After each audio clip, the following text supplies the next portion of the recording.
नमस्कार. मी निहाल ढालाय आपलं सहर्ष स्वागत करतो N51 न्यूजमध्ये. पाहूया आजच्या ठळक घडामोडी. कोरोचीत ईद उल फित्र उत्साहात साजरी. ईदगाहवर सामूहिक नमाज आणि शांततेसाठी प्रार्थना.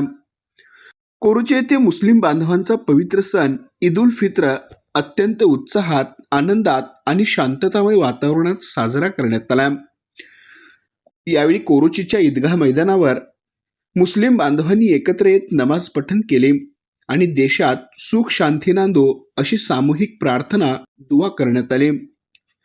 सकाळी गावातील विविध भागातून मुस्लिम बांधव पांढरी शुभ्र पेहराव करून एकत्र जमले. गावातील मुख्य रस्त्यावरून तकबिरीच्या घोषात देत बांधव शिस्तीत ईदगाह मैदानाकडे रवाना झाले.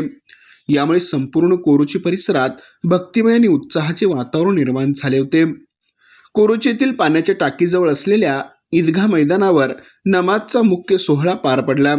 यावेळी मौलाना इम्तियाज बांदार यांनी उपस्थित समुदायाला बयान प्रवचन देत ईदचे महत्त्व आणि मानवतेचा संदेश दिला.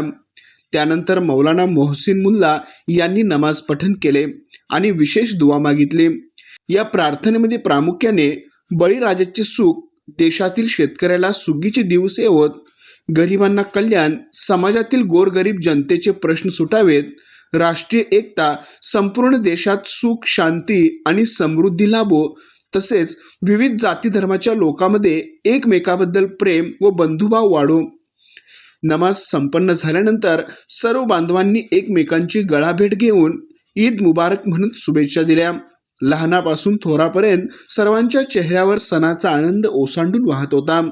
या सोहळ्यासाठी स्थानिक प्रशासनाने आणि पोलीस प्रशासनाने चोख बंदोबस्त ठेवला होता.